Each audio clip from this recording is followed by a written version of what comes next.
몇 년 전 내가 겨울산에서 체험한 공포 이야기입니다. 당시 대학생이었던 나는 산악부에 들어가 활동하고 있었습니다. 사이 좋은 친구도 생기고 충실한 대학생활이었죠.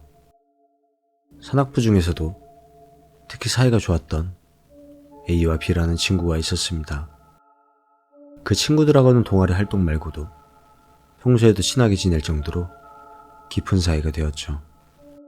당시 대학교 2학년, 취업활동이나 졸업 논문까지 아직 시간 여유가 있었기에 2학기가 끝나면 셋이서 여행을 가기로 했습니다. 당연히 산악부 인연이니만큼 등산을 떠나기로 했죠. 몇 번인가 겨울산을 올라본 경험은 있었지만 아직 우리는 스스로 산을 탈 수 있을 거라는 그런 자신은 없었습니다. 그래서 애인의 고향집 근처에 K산을 오르기로 했죠. 3박 4일 예정으로 첫날은 애인의 고향집에서 묵고 그 후 이틀간 산에서 야영을 하며 지낼 계획이었습니다.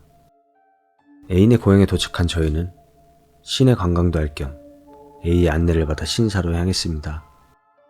등산의 안전을 비는 기도를 하기로 했죠. 지역에서 가장 크다는 신사에 참배를 하러 가서 경내로 들어가려는데 비가 갑자기 발을 딱 멈췄습니다. 왜 그러나 의아하게 쳐다보던 우리에게 비는 야, 나 좀 기분 나쁜 시선이 느껴져. 좋지 않은 건데 이건. 좋지 않아 정말. 하고 말했습니다. 겨울인데도 땀을 뻘뻘 흘리면서요. 비는 이른바 보이는 사람입니다. 평상시에는 딱히 그런 기색을 드러내지 않지만 무언가 큰 위험이나 기분 나쁜 것을 느끼면 이런 모습을 보이곤 했죠. 실제로 비가 내일은 나쁜 일이 있을 거야 라고 말한 다음날 학교 천장이 무너져 사망자가 나온 적도 있었습니다. 친한 친구 사이인 우리는 당연히 그걸 알고 있었기에 그럼 이제 돌아가서 온천이나 들어가자 라는 A의 제안을 따라 집에 돌아가기로 했습니다. 애인의 집은 온천여관이었거든요. 집으로 돌아가는 도중에도 비는 영 어두운 얼굴로 오지마 하고 중얼거리고 있었습니다. A도 비가 걱정되는지 괜찮아, 우리 할아버지한테 나본 걸 쫓아내는 방법을 물어볼 테니까 라고 말하며 비를 북돋아 주었습니다. 정작 A가 집에 돌아 할아버지에게 들은 방법은 큰 소리로 갈! 하고 외치는 것이었습니다. 너무 바보 같았기에 오히려 분위기는 누그러졌고 우리는 온천에 몸을 담궜다가 다음날을 대비해 일찍 잠자리에 들었습니다. 다음날 날씨는 쾌청해서 등산하기에는 절호의 조건이었습니다. 우리는 K산을 올려다보며 흥분을 금할 수 없었습니다. 전날에는 걱정이 가득한 얼굴을 하고 있던 B도 그때만큼은 빨리 산에 오르고 싶다는 감정이 얼굴에 드러날 정도였죠. 우리는 아침 8시에 출발해 순조로이 등산을 개시했습니다. 겨울산은 얼핏 살풍경해 보이지만 시간이나 고도에 따라 공기가 바뀌는 데다가 흰눈 위에 점점 보이는 생명의 흔적 등 보통 등산과는 다른 즐거움이 있었습니다. 나는 취미로 사진도 찍고 있었기에 멋진 풍경이 나올 때마다 사진도 찍어가며 무척 충실한 시간을 보내고 있었습니다. 우리 셋은 오전 동안 각자 자유로이 산을 즐기며 계속해서 걸어갔습니다. 산 중턱에 있는 오두막까지 가기로 하고 올라가고 있었습니다. 분위기가 바뀐 것은 막 오후가 될 무렵이었습니다. 날씨는 여전히 맑았지만 공기가 고정된 것처럼 느껴졌습니다. 움직임이나 분위기 같은 게 아니라 아예 사라져버린 느낌이었달까요? 그때까지는 A가 선두에 서고 B와 나는 꽤나 느긋한 페이스로 그 뒤를 따르고 있었습니다. 그런데 그 정지된 공기를 내가 느끼자마자 비의 페이스가 갑자기 빨라졌습니다. 눈 덮인 산은 그냥 봤을 때는 텅 빈 죽음의 세계입니다. 나는 이대로 A, B와 떨어지면 큰일이다 싶어 서둘러 뒤쫓았습니다. 아무것도 없는 흰색 공간에 혼자 덩그러니 남겨져 방황하고 싶진 않았으니까요. 다행히 금세 따라잡을 수 있었지만 B의 모습이 이상했습니다. A도 걱정이 됐는지 B의 상태를 보러 조금 내려온 터였습니다. B는 창백한 얼굴로 안 돼. 우리한테 붙어버렸어. 안 돼. 좋지 않아. 이거 좋지 않아. 안 돼. 안 돼. 라며 중얼거리고 있었습니다. 우리는 어제 그것 때문인가 싶어 서로 얼굴을 마주봤습니다. B는 갑자기 고개를 밀더니 뒤를 보면 안 돼. 뒤를 보면 안 된다고. 라고 소리쳤습니다. 미안해. 어제 그게 날 쫓아오고 있는 것 같아. 나 무서워. 이거 너무 위험해. 그리고는 완전 울상이 되었습니다. 나에게는 영감 따위 하나도 없었기 때문에 그때는 뒤를 봐도 아무것도 안 보일 거라 생각했습니다. 그래서 B의 충고를 무시하고 뒤를 봐버렸죠. 그러자 그것이 있었습니다. 우리가 있는 곳에서 500m 정도 떨어진 거리에 사람은 아닌 무언가가 우리를 가만히 바라보고 있었습니다. A를 보자 A도 같은 걸 봤는지 얼굴이 굳어 있었습니다. 나는 처음 보는 심령현상에 놀라면서도 그것을 유심히 관찰했습니다. 머리는 길고 검은 머리카락이 얼굴 전체를 뒤덮고 있었습니다.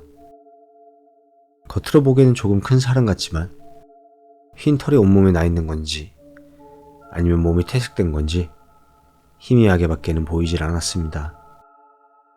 무엇보다도 기척이나 존재감이 분명히 사람의 것이 아니었습니다. 주변 세계나 분위기에서 완전히 붕 떠있다고 할까요? 그것은 움직이지도 않고 가만히 우리를 올려다볼 뿐이었습니다. 이상하게도 나는 그 시선에서 초록색을 느꼈습니다. 설명은 어렵지만 녹색의 시선이라고 밖에는 설명할 수 없는 것이었습니다. B는 안 되겠지? 이제 끝인 거겠지? 라며 반쯤 장난하고 있었고 거의 울고 있었습니다. B의 공포가 전염된 것인지 나도 A도 둘 다 울어버렸습니다. 다들 우는 얼굴로 포기하지 마 라든가 도망치자 라며 서로를 질타했죠. 다행히 그것과 우리 사이에는 아직 거리가 있었기에 우리는 서둘러 산 중턱에 오두막으로 향했습니다. 오두막에는 언제나 사람이 있을 뿐 아니라 하산을 하려면 그것 옆을 지나쳐야 한다는 게 너무나도 무서웠기 때문입니다. 세 명이서 30여 분간 페이스를 끌어올려 산을 올랐지만 그것과의 거리는 전혀 벌어지지 않았습니다. 딱 50m 정도 거리를 유지하며 우리를 뒤쫓듯 천천히 따라옵니다. 지금 와서 생각해보면 그것은 걷는 게 아니었습니다. 내가 뒤를 돌아볼 때마다 반드시 그것은 양 다리를 세워 똑바로 서 있었거든요. 아마 쫓아온다고 하기보다는 등 뒤 50m 거리에 계속 있었다고 하는 게 더 옳은 표현일지도 모릅니다. 우리는 점점 정신적으로 쫓기기 시작했습니다.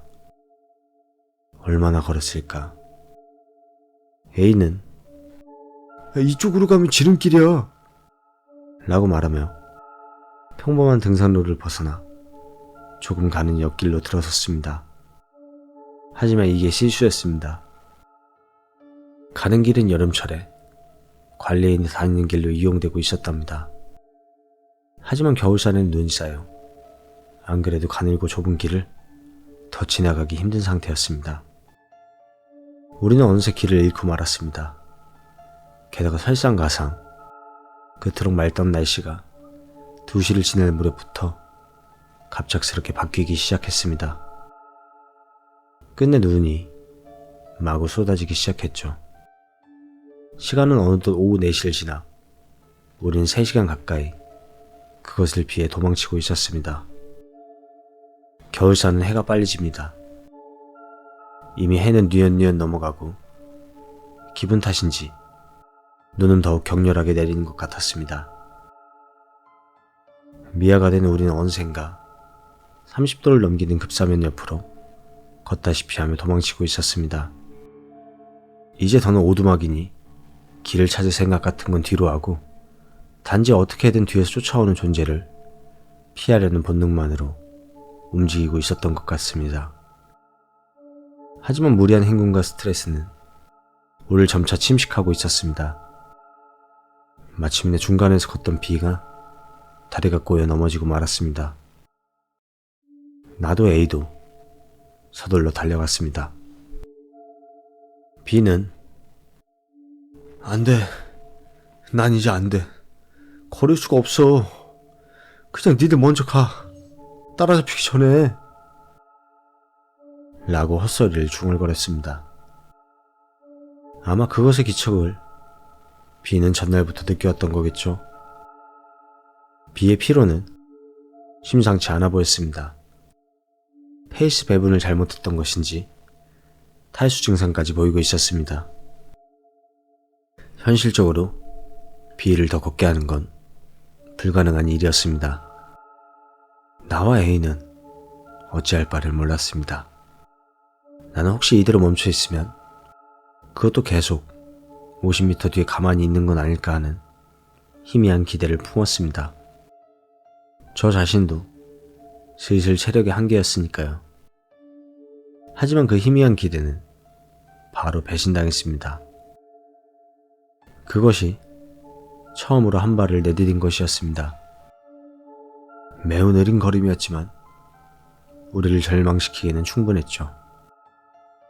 가장 체력이 남아있던 A마저 결국 그대로 주저앉고 말았습니다. 그것은 한 걸음 한 걸음 이쪽으로 걸어오고 있었습니다. 이미 거리는 50m 차이가 아니었습니다. 나는 절망에 휩싸여 이런 곳에서 죽는 걸까? 동사로 취급되는 걸까? 아니면 시체조차 발견되지 못하는 걸까? 하고 아무런 생각을 하고 있었습니다.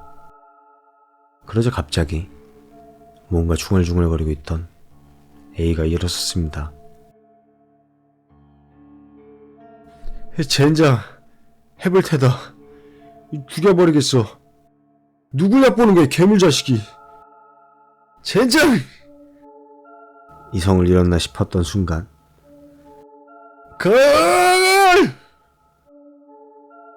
A는 할아버지에게 들었던 대로 큰 소리로 기합을 날렸습니다.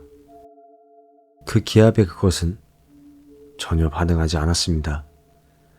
하지만 기합이 먹힌 걸까요? 아니면 큰 소리 때문이었을까요? 그것 위에 있던 잔설이 눈사태를 일으켰습니다. 그것은 수십 톤은 좋게 될 눈에 휩쓸려